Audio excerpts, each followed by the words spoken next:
Hey, everybody. Welcome to Rise and Grind. And I'm 72 the Architect. Today, we're going to talk about should minors be allowed to stream with adults? Check it out.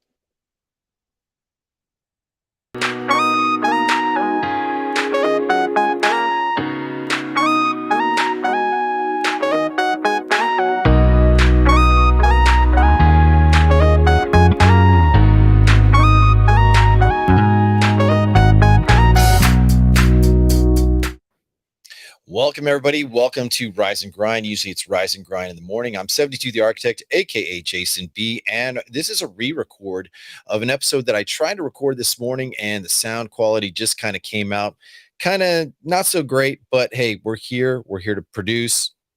We're here to make material. Also producing live on Fireside. So if you are a Fireside subscriber, content creator, you can also check me out on that app. So why is today such an important issue? Recently, I was talking with some friends on an app called Clubhouse, and we were talking, and a minor had come up into the club room that me and a few friends were in, and he invited himself, and we asked and he sounded like kind of like a kid, and we just were like, what's going on here? And it was kind of a little alarming because in the past, we many of us who've been on the app Clubhouse, which is a social audio app that many people from around the world collaborate, talk, socialize with. It been known to be 18 and over, but this minor happened to tell us that hey, the age restrictions had changed as he himself had added the app to his phone, and that was very, very alarming because before we were told to report minors if they're in our spaces, and if they, and it was like a closed kind of an environment. And so when this came about, I definitely was a little concerned, for the most part, and not just for my sake, but for the kids' sake. And that's what we're here to talk about, is how far many of these apps are now allowing minors, are changing their policies of allowing minors as early as 12 years old. Now, at least there is some efficacy, but has the efficacy changed for consumer interests? And that's what I'm going to be focusing on. So I mean, not just telling the story about the boy, so to speak, but one thing that I would definitely say is that how our kids are influenced on a daily, on either what they can touch, what they can view, they can hear, anywhere from a learning app, music app, or even just regular social media. Now, for me, I've understood for a long period of time that social media has always had a negative connotation, but it's also had some positive ones. But at what age should a young adult in the making be allowed? And at what age can they really decide the maturity level in which we all can appreciate and understand, hey, it's okay for you to be here and listen? Now, many of us will say, well, the legal age of adulthood in many different places around the world is 18 years old. But why is it all of a sudden that many of the apps are changing their thought process? That's what I want to know. So, as I was looking at a lot of different things, um, and I was going over these apps, and I was talking about this morning, and the audio just kind of got janky. I started looking at the age requirements of how these different social audio and video platforms can involve youth. Now, we can't deny and say that the youth have gotten famous. Many people have gotten wealthy because of their access, for example, to YouTube or even Twitch, which happens to be mostly a gaming platform. But there's other platforms like D Live and so on and so forth that are allowing, because they play video games like on Xbox, PlayStation, or even PC, and they're talking as in real life, like something's taking place. But I'm feeling like this platform, this avenue in which minors are allowing themselves to take on adult like attitudes or mentalities and think it's okay when they're not quite mature. And just for a brief moment, Rocksteady, good to see you. Good morning to you, sir. A good friend of mine from Australia, as well as good afternoon or evening to Woody. How you doing? Good to see you guys. Rocksteady, if it's not too early and you want to join the audio, feel free. You're more than welcome to. So, and that's the thing is, This is an audio and video platform. Now, what were the ages? Some of the apps that I've used, and have I seen youth? I think my first instance where I came across people really young was an app called Spoon, and it's still available to a lot of people. I believe the app is based out of Korea. And what I saw was, and I experienced, is young, really young adults in the making who were constantly, says, I can't, but thank you for the offer, sir. No problem, no problem. I know you're just getting up and getting your things going. So I started noticing on Spoon the app that there were minors talking to adults and copying an attitude and sometimes just talking smack and saying a lot of different things. But it kind of threw me off. I was like, well, how old are these kids? And I found out on Spoon they can be as old as 13 years old. Now, the apps may have changed somewhat, and some went from 18 years old to scale it to 12 years old. Matter of fact, this morning when I tried to record this episode, I was on the Wisdom app, and Wisdom, which happened to be a platform that I frequently visit, make a lot of my material. When I looked at their age restrictions, this is a fact. You can look it up on the App Store. It's as early as 12 years old. Now, on Wisdom, there are a lot of serious minded people. Just to give you a background. And I love it because there are people that really want to talk and work on in depth issues. And it kind of felt like this is my place to be when I want to just kind of socialize and make material for my podcast or even practice. So when I looked at the age requirements on Wisdom, for example, and this is no smack talk towards Wisdom, it was at the age of 12. And I thought, hey, you at least have to be 18, you would think. But there have been other apps that I've been a part of, such as like Stereo. I'm still a part of Stereo.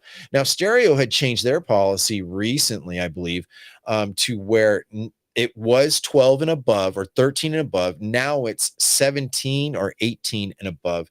And I really find that kind of refreshing, even though the app is primarily, it's just a lot of fun that people go and they can make serious content or just comedy, whatever they want. But they changed their policy from 13 and above to 18 and above.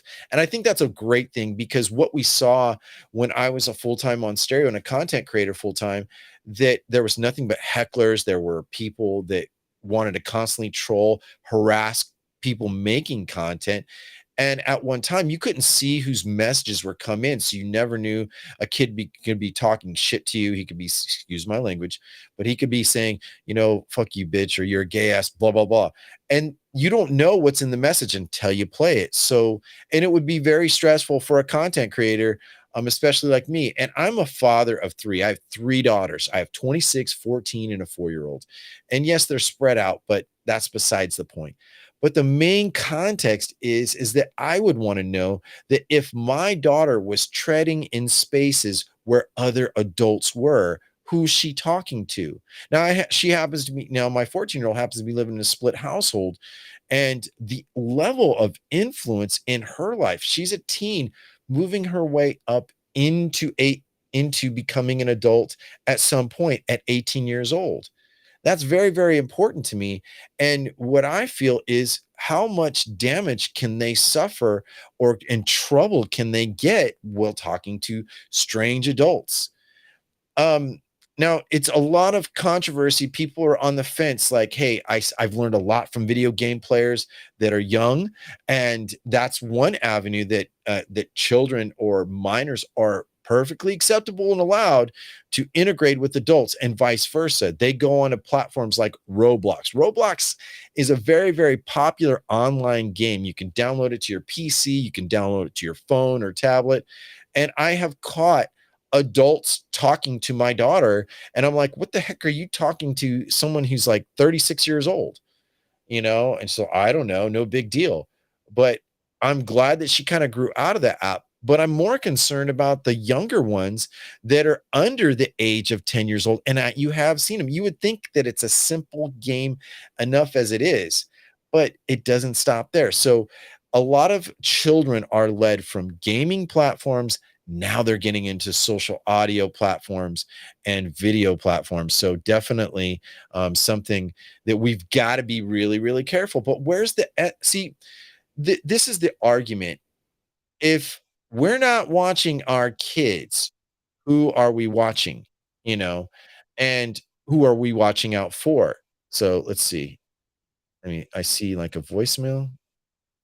Rocksteady says, "My son has Roblox. He's 7. I need to check this stuff." Yes, you do. And like I was talking earlier in my in my recording this morning, one thing that was very alarming, I was looking at this article called bark.us/blog/dangerous hyphen apps hyphen kids slash, and it says the 12 most dangerous apps for kids, a guide for parents. And some of these you'd be really, really, you should be really concerned with. The one that they don't rate, they say they're not rating the worst to best, but I kind of feel like a few of them are really high up there. Number one is Snapchat. According to this article that was published, let me see if there's an author of this. Haley Zeppel, and this was dated February 6th or February 2nd, 2022. Kids and Technology, parent tips, excuse me, blah blah. And this is what it said about Snapchat. Snapchat kicking off dangerous apps for kids list is one of the most parents are probably familiar with. Snapchat has been around since 2011 and popularized the trend of disappearing messages. However, kids may not always fully understand that nothing really disappears on the internet. A copycat of this, Instagram also has exactly this feature. They can trade messages and disappear before the parents even know it. And how far does that really, really go?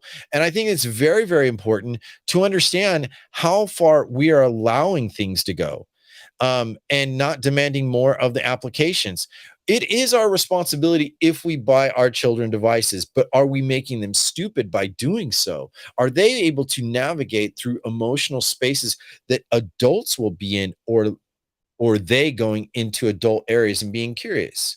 Best way to exemplify this is, you ever seen your kid kind of being nosy in adult conversations? I've seen it and had it many, many times for myself.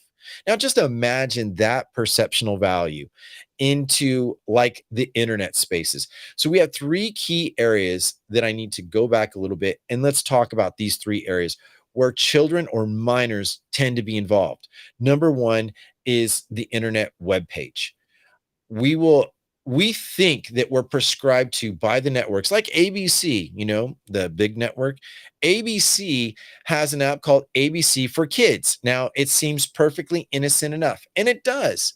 However, the amount of clicks, pictures, fun sounds, kids' games all seems fun, and seems that it wouldn't create no harm. However, it is a gateway, in my opinion, that once you start your child on a digital highway as a game to occupy their time, it can be very dangerous for their mindset because they're not going to just stop right there. There are also many of us parents have allowed our kids to watch, say, like YouTube Kids or YouTube. The amount of programming that infiltrates from adults to children's style program viewership, you'd be surprised. There are grown ass adults creating scenarios with dolls and video game characters, and they're really putting out some dangerous, extremely dangerous um, material of how they talk and how they emotionally deal with each other, causing fights or mental breakdowns. Where do we stop this? But thankfully, there are precautions that are in place. For example, and this is one feature that I like about YouTube. And I really enjoy YouTube does this, is I can create, as a content creator, my responsibility that I can put 18 and over. This is not meant for kids. And I put that in my material as I go into edit. It's not as much. I've tried to check out Twitch, which I do stream for, and I am concerned. But you know what? That is the risk. But it is my diligence to look as a producer, as a content creator, to make sure that I know that whatever I say is safe not just for adult ears, but for the young developing ears as well. Now, there is constantly cussing and things like that. People do it all the time when they're making their own videos. Even Facebook. Facebook has some restrictions.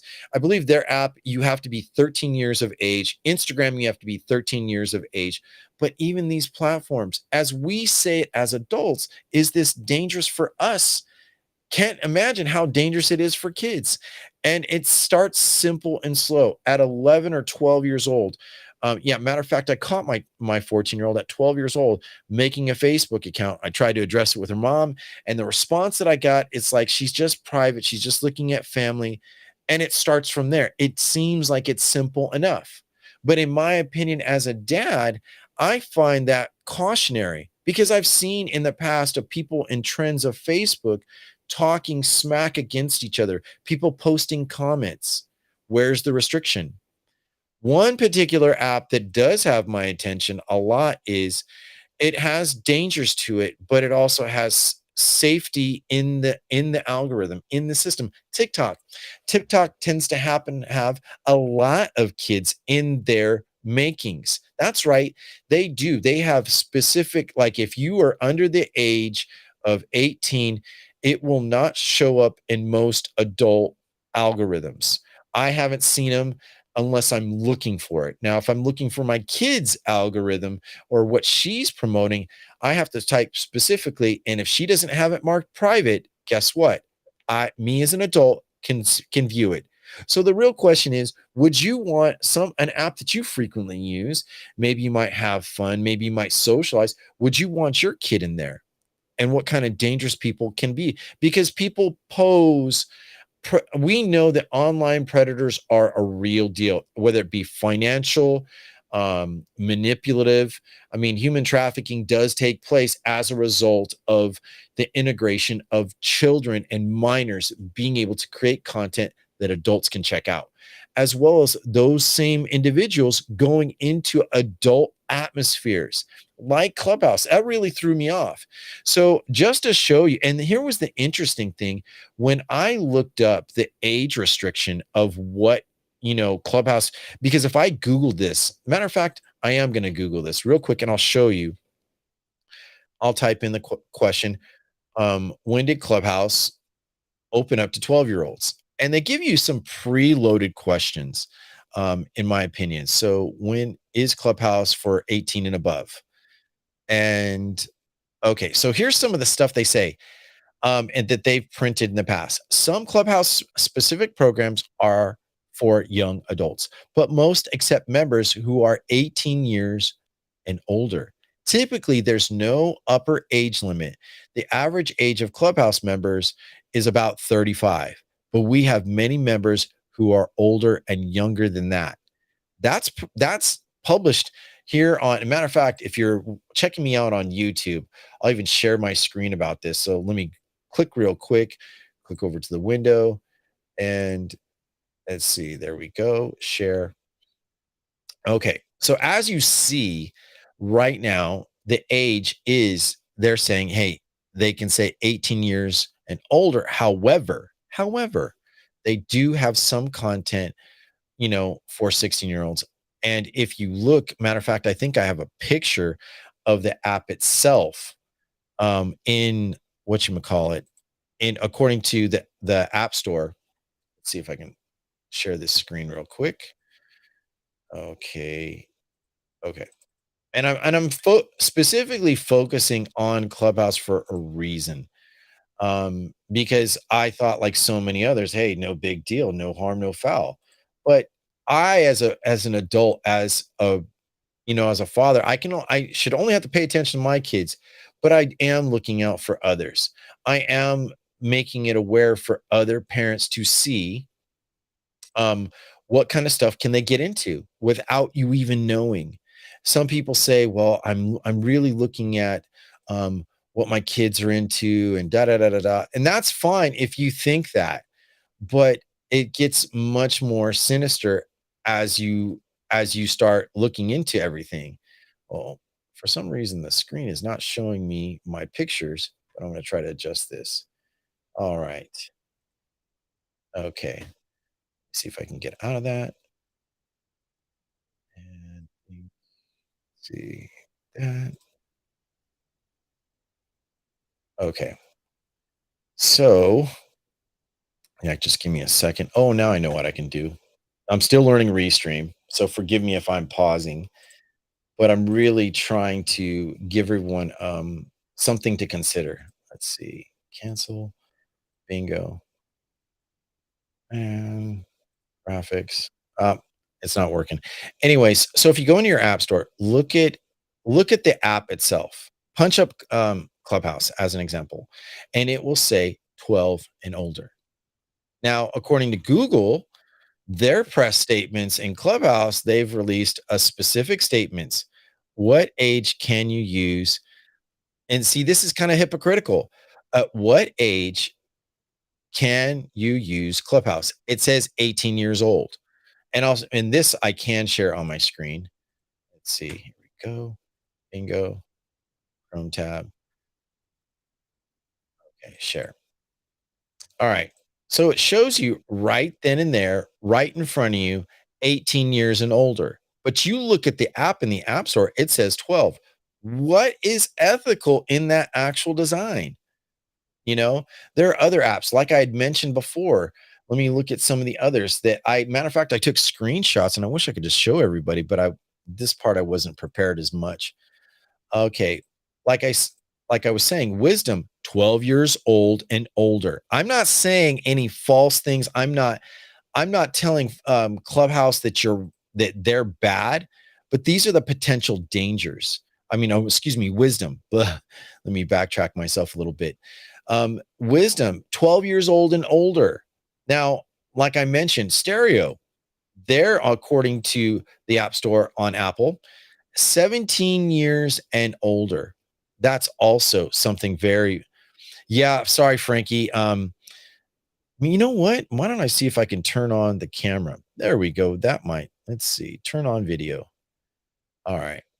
And let me see if I can switch the camera around. There you go. So if you're watching this, you'll be able to see like these are some of my screenshots. There it is, 17 years and older, right there. There's your proof. Then you've got, like I said, Clubhouse, 12 years old and older. But that's and I find that hypocritical because why would you publish that unless they haven't updated their press release 12 years old and older if you use wisdom?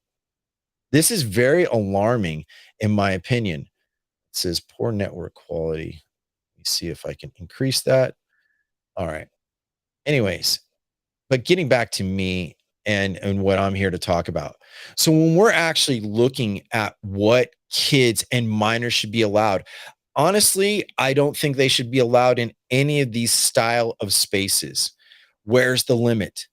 Games, web pages, and apps. There's a lot of things that our kids are getting into because we have a lack of attention on them. Many of us professionals and adult content creators, we are parents, our partners, our wives and husbands. They work full time jobs too. When do they have time to actually monitor their kids? Yes, there are some surveillance apps that some parents download, but I feel that the bigger problem is, yeah, come on up, Frankie. Um, One of the big problems I feel is by the time most of us adult parents come home after soccer practice, swim practice, whatever you what have you, we don't have energy to fully take on the capacity of a lot of what our kids' energy is. So they're tired. So guess what? We buy them devices thinking that we're going to protect them, keep them safe, let them be entertained. And I've done it and I've seen it. Hey, just go play with your iPad. Just go play with your phone.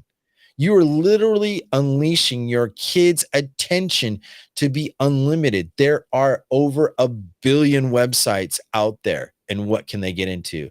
Let me take a brief pause. Frankie J, welcome to the stage. How you doing? And hey, greetings to Stephanie and Deborah for coming on in on Fireside. Thank you so much.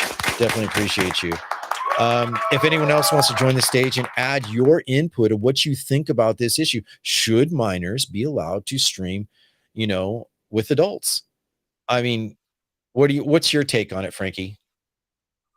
Well, I think you asked the question, and I think you answered it shortly after via um, your statements after making that comment. And I believe that it's all on the parents. If certain parents don't want their children to have any access or any sort of part of social media, it is their job, regardless if they work and they're busy.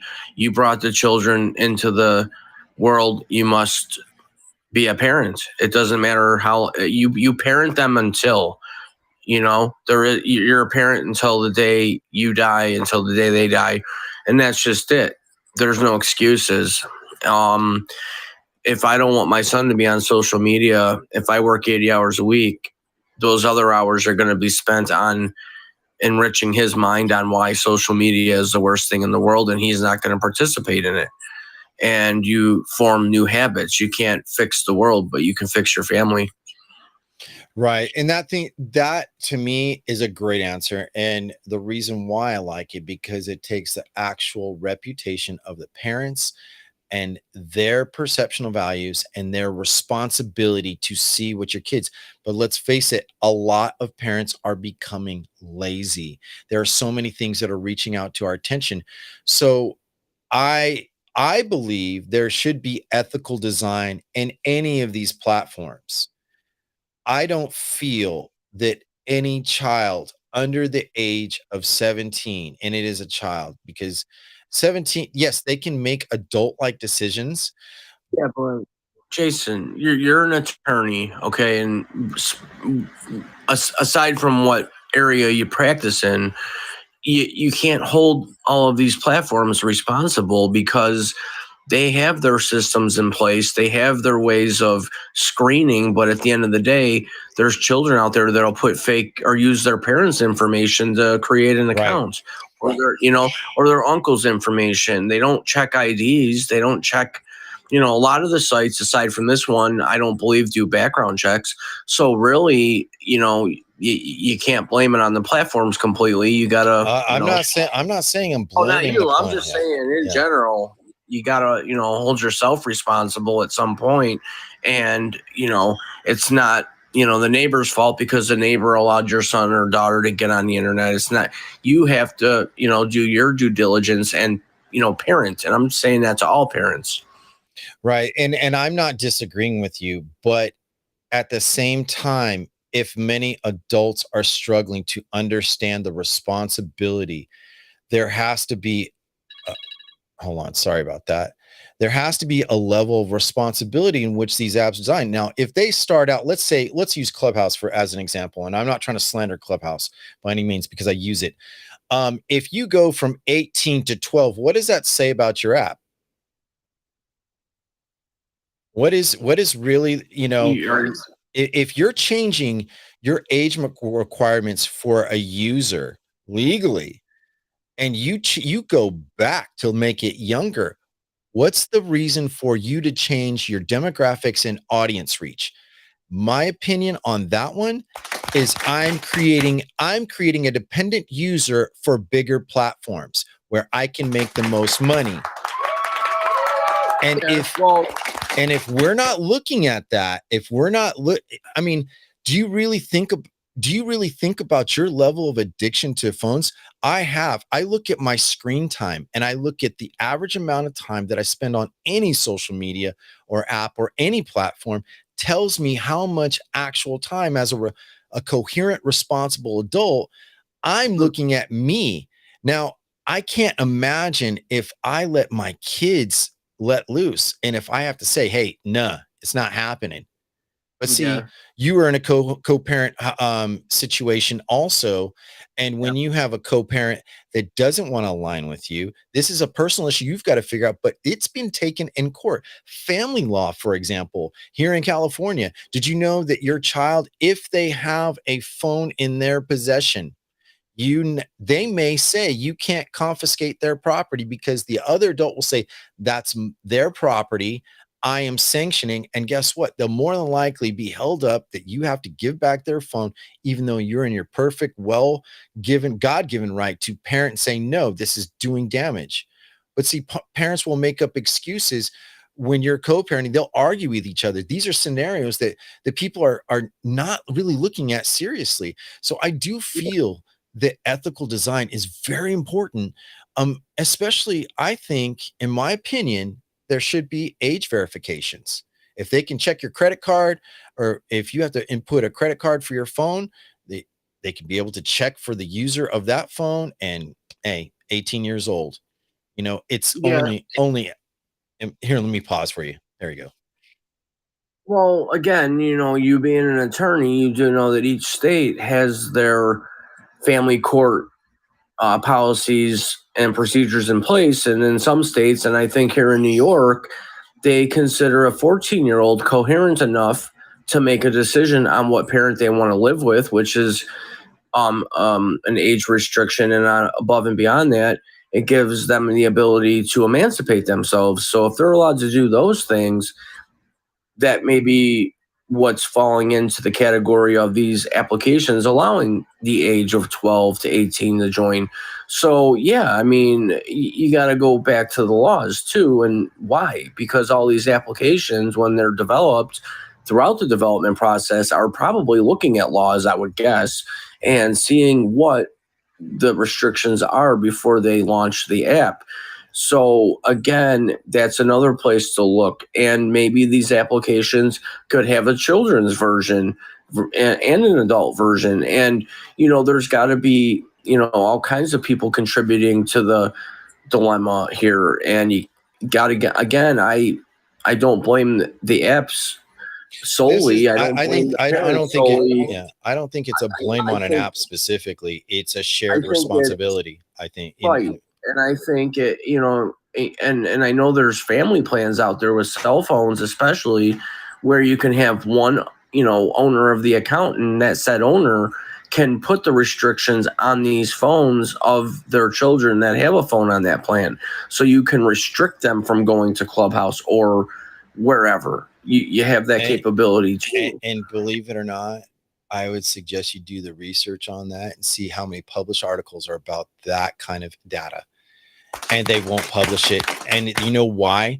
They won't publish it, more than likely, in my opinion, because it hurts the demographic in which the product is produced for. And in regards to emancipation, here's another interesting fact. In most states, emancipation cannot take place until you're at the age of 16. And in order to be emancipated, I believe in the state of California, you have to either get the permission of both parents or or that there is not a custodial parent or adult over you. So where you can show where you are in the capacity to manage your own affairs, your income, and sustain your life without anyone else helping you. Basically, that's how emancipation works too. But you know what? That is my opinion. I'd have to read exactly verbatim before I can say this is an absolute fact. But I do know that emancipation is not so easy to get. Now, shared responsibility when it comes to co-parenting, children begin to develop adult-like decisions at the age of 12, adult-like.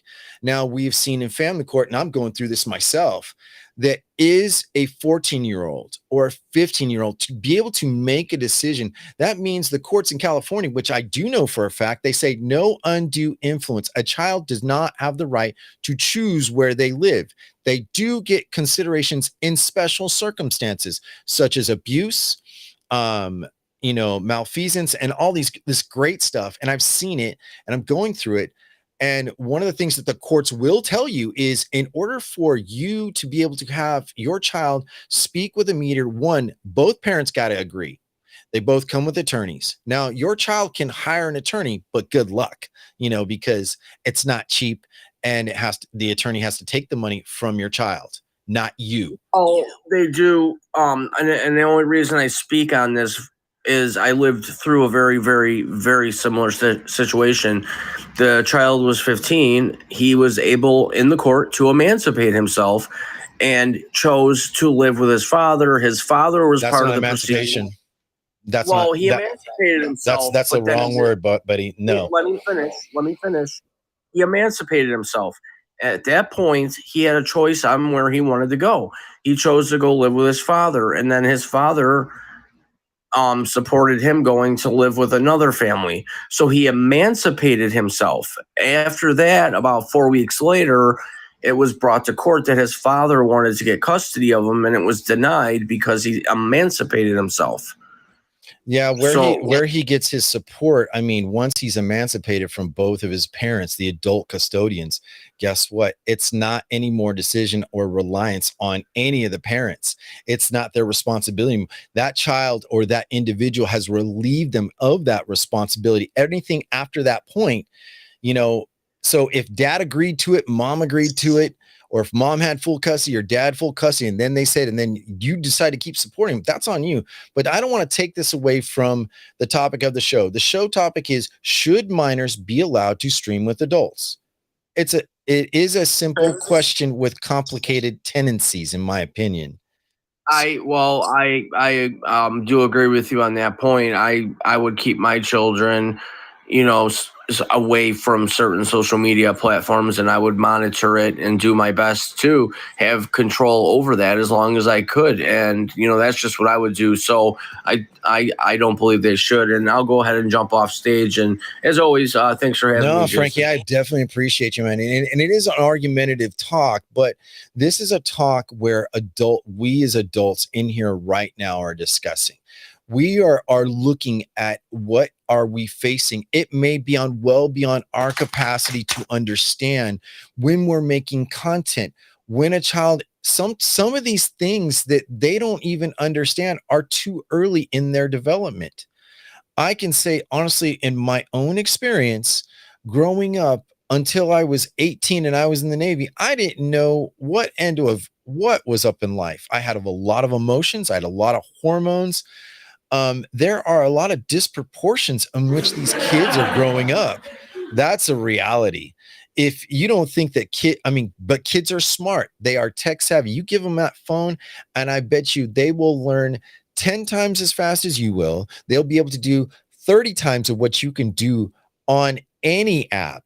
You like, for example, my kid, when back in February when we were talking, she was showing me how Discord was worked. Now, I'm not totally tech stupid or tech savvy, but I had taken months trying to understand Discord. My kid showed me in less than 5 minutes of how easy it was. I'm like, how'd you figure this out? Oh, friends, YouTube.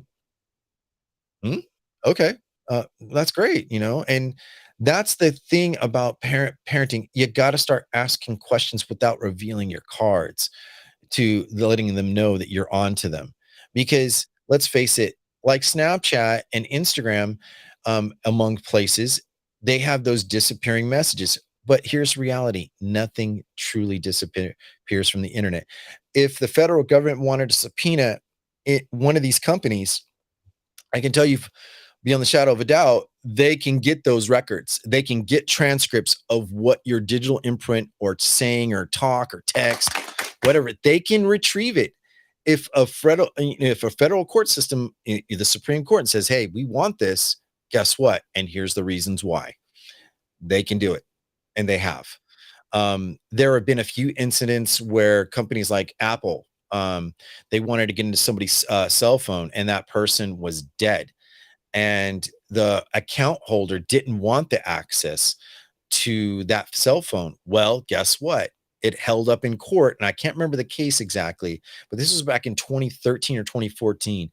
Um, it held up in court. The findings were that you cannot retrieve someone else's property. This is their data. And the laws were just, intellectual property laws were written so lucid that they couldn't do anything. Well, guess what? They got a hacker, they got into the phone anyways, and then they found the material they were looking for, and it happened to leading up to a murder, I believe. And that's off a brief part of my memory. And I'll try to find that case on another show, and I want to talk about this. But the point is like what we're looking at is, what level do we say no? Hands off, no, my kid does not belong in here. Even if I put They find ways to circumvent your protection apps, those surveillance apps, those guards. They are learning hacking tips. They are learning coding. If you don't know what coding is the basis in which all of our applications work. They can find back doors. They learn from red hats, black hats, gray hats who publish their material on the dark web and also YouTube. They find tips and tricks. Their conversations are not so easy. And the dangers of this is that yes, we're dealing with a different style of adult predators that are luring our kids into danger or even giving up financial information. There is so much financial information loaded in your phone, believe it or not. Given the right hacker, he'll find out your social security, your credit cards, where you live, what cars you own, all through your phone or your kid's phone, because your phone and your kid's phone is hooked to the same account. They will find ways in. And if you don't think they can, start looking up articles, children's hacked phones. Look up, YouTube, hacked teenager phones. And they are ransoming these these families and these kids. And some of these kids are put in they're disappearing and no one's talking about it. So the efficacy of what I'm actually talking about in this particular talk is, do we really say, you know what, maybe an age verification, it is possible, but it's not profitable to do this. If the consumer was saying, yeah, I'm willing to pay, $20 a month for age verification, sure, I'll do it. But if everyone else isn't, then guess what? Now you have objections.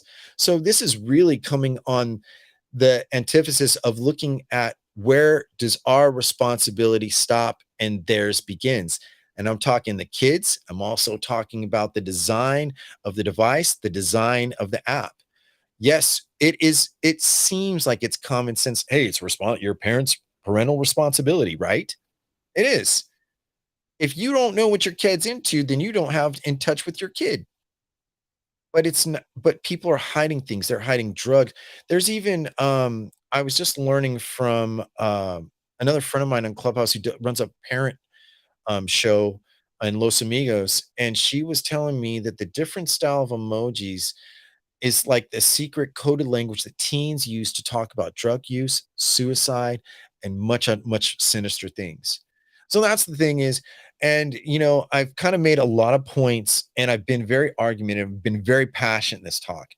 But you know what? If I weren't dealing with this particular issue, kind of like what me and Frank are talking about, where kids are giving some agency into where they decide, they can use this as against you. Like if you're a parent that's hands-on, you know, I watch what my kid does. Understand who she talks to. It's not saying I'm being a helicopter parent, but it's like I'm being the responsible, diligent parent to see exactly what's going on, because they hide a lot of things. They may seem like they're not a troublemaker. They may seem like they're not going to do anything wrong. I, for one, am one of those parents who felt strongly I'd go to bat for my kids. Why? Because my kid got straight A's or good grades, never seemed to cause trouble. But I started noticing little things that were out of the ordinary. Hey, dad, I've got to, you know, I'll knock on my door and lock it every single time. Why are what's going on? I came from a household when I was growing up at a time where, hey, you couldn't lock your door if you wanted to. If mom and dad said, hey, come and have dinner, you go have dinner. If they say it's time to get up, go to school, guess what? You got your butt up and you went to school.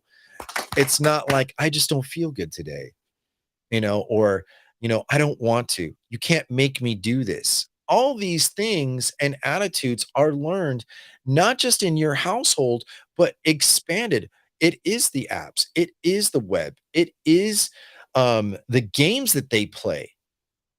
There's a book called The Glow Kids that I really found interesting that I'm in the process of listening. And what this book, let me see if I can pull it up real quick. Let me pull it up. Glow Kids. Um,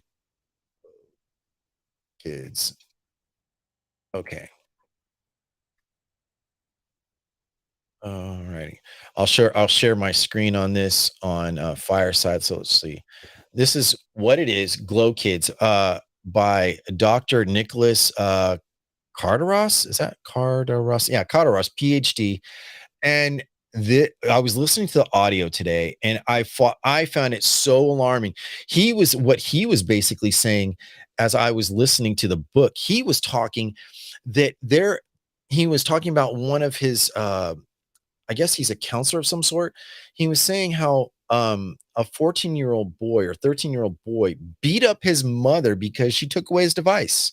He got violent for not letting her, or for her not letting him use his device. She said he went from a 9-year-old sweet boy, like to be active, go out surfing, to an abusive young man. And I've seen my own kids, I've seen my kids react with serious emotional displacement. They will throw themselves down in such an extreme way, where is the defining line to stop them? And why are they acting like this? It is sign, and what Dr. Nicholas Carteros was saying, he was saying it's at the equivalent of alcohol addiction, drug addiction. It is a new addiction, and the kids are getting younger and younger and younger. So when I ask this question, and I think it's very, very important when I ask this question, you know, when, should minors be allowed to stream? We're just talking about streaming. We're not talking about usage. I'm talking about how they talk and they deal with adults. That's the only thing I'm really focused on, is if we can start some efficacy and design, safeguards that, yes, if we can't always age verify, well, at least we know when they're lying to get in there and they get caught, they got caught because they have to fill out those clicks. What year were you born? What date of birth? It's on record and it's held against them, because you know what? If you can't track what your kid's doing and they put those encrypted locks so that you can't see information, and then they're talking. I was reading a story where a young girl at 15 years old ran off with a 38-year-old man. That was kind of alarming. Stephanie, welcome to the stage. How you doing? Hey, thanks for having me. This is a this is a really, really important conversation. And what's so difficult is that we have generations of kids that are technology is how they speak. It's a language that they understand, right? It's intuitive. We didn't grow up that way. I mean, without revealing too much about my age, I really did learn how to type Oh, on a you're 21, typewriter. right? Sure. Yeah, we'll go with that. So there's an interesting, I think, for people in your you hush, Rocksteady. Yeah, there's an interesting, for those of you that are on Twitter, you should follow. This is directly related to what you're talking about. Tristan Harris. It's Tristan That Harris, sounds familiar. I wonder if I'm Harris. following them. Mm-hmm. He's the co-founder of @Humane Tech, which is also on Twitter. He's a former Google design ethicist. Mm-hmm. And he was actually featured in the Netflix. If you guys haven't seen it, Social Dilemma. Oh, yes, I did watch that. Right? And then Renee DiResta, who's a friend of mine, was also interviewed. And I think what you're speaking to is so important, because at the end of the day, what we really need to acknowledge, because you're absolutely right on everything you're saying, and this is such a perfect space for predators, because they know that most parents have no idea how to monitor kids' online activity. They don't even speak the language. So it's a decision of either you will not, absolutely not prepared. It's preposterous to assume that parents have the actual capacity to police. By the way, and if you just say, no, you can't, and your child has a device, yes, they can. Yes, they can. And so we still have a generation of parents that say, well, I'm really worried about my online privacy and I do this and this. And I'm like, do you have a smartphone? Yep. Do you use social media platforms? Yep. I'm like, guess what? Everyone knows where you go, where you live, what you buy. If you bought a red sweater at Nordstrom, they know how often you did it and what season you did it in. Forget about privacy. It's over.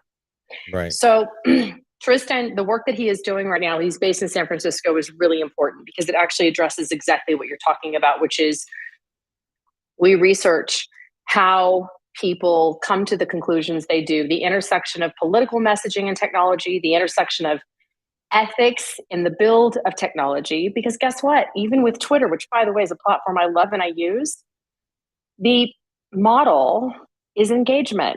It's rage. It's I disagree and I'm going to scream about it. That's what makes it successful. So if you know that things are being built on that premise and your kids wind up engaged in that and your kids have an Xbox or something else and they are live streaming, Yeah, they if are. you don't think for 2 seconds, all those messaging platforms, and there are adults who are absolutely predators who are preying on your kids. And one night it's a really quick message. Hey, you want to join me for this fight? You're really good at this. Yeah, let's join. And it's a very slow, there's a term called grooming, and there's other things we can talk about. But it's ripe for that because parents don't even know how to interpret the way the platform works. So I think this is a really important conversation, and I would like to thank you for letting me join your discussion. Thanks for having Absolutely. it. And there is something. Okay, so I'll show on my screen right now here on Fireside. Let's see if I can pull it up. Twitter. Twitter 17 is that 17 years and older. So that is Boom. Yep. that is That's a some minor. that that's a minor, but not to say that I'm going to give Twitter a lot of credit, but it's more credit than others that I've seen and that I've explored. And I'm like checking all these apps, and I'm like, okay, so 100%. does that mean I have the responsibility of not subscribing and not going to those apps? Because I have friends, like I said, I love doing talks on Clubhouse. I like building discussion groups. I like doing these things. And like in one of the other apps that I came from, Wisdom, I was like, it blew me away that where there's nothing but adults. There is no kids talking on there, but are there kids listening? And there's a lot of people with emotional stresses and traumas that they're talking in these in-depth issues. And are they adopting, mental illness because of what they feel like they're sympathizing with? That's something that is being lightly discussed in mental health. Are our kids learning our tendencies of our pre-diagnosis or diagnosis and adapting for themselves? This is another danger. This is another talk that I'd love to have with those who'd be willing to have it. But it really comes to a point. It's like, where do we draw the line? I can demand all I want, but if I don't have enough voices, guess what? My voice, there's a one word that we like to deal with, and it's called censorship. Now, many different apps in our streaming platforms like to censor. If you say certain words, which I won't say on air because I'm live producing on YouTube, but let's say you talk one of the major sicknesses. Guess what? The algorithm picks up on that word and automatically streams people or steers people away from you. If it's a political genre that may not agree with the platform because the platform is supported by a political genre, they will steer people away from you. They will do what's called shadow ban. They will silently, stifle your voice. So how does that help us really get the message out? How does that help us talk to other people and understand the problems in which we deal with? Now, luckily, I thought long and hard about this episode. I only made it up 2 days ago. I was actually going to produce something else for Rise and Grind, but it was so important to me because I was so shocked on Sunday, you know, when I came across a young individual where a space, it says even on the net, it says Google Clubhouse. It'll say 18 years of old. It says it right out in but you can be 12 years old.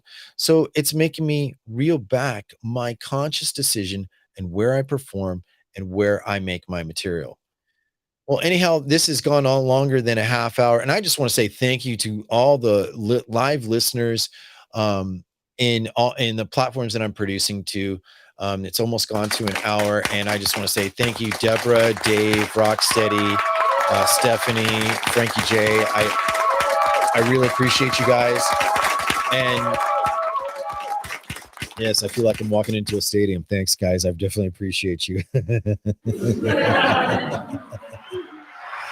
Yeah. All right. We've got the applause. But so this is what I want to encourage. If you have other subscribers and listeners on Fireside, for example, I haven't shared from Fireside to YouTube, but for exclusivity, if you're viewing me on Fireside, share this talk with friends. I will produce it and have it available to download, for those Fireside, but as well as anyone who's listening and watching on YouTube, Twitch, and Twitter Spaces. yes, be a part of that movement. Let's start asking more. Hey, they're making apps for us to be a part of, but where's the line that we draw? And that's what I want to focus on. Anyhow, that's all the time that I have for Rise and Grind, even though it's late afternoon, early evening. And yeah, we'll see you all next time. Wednesdays at 7 a.m. Pacific Standard Time, 9 a.m. Eastern. I believe it's 2 o'clock or 3 o'clock GMT. That's the UK. Check me out. And if you can't, check out the recordings. I definitely appreciate you. You all have a great evening and enjoy yourselves. And I'm 72 Architect, and I'm out.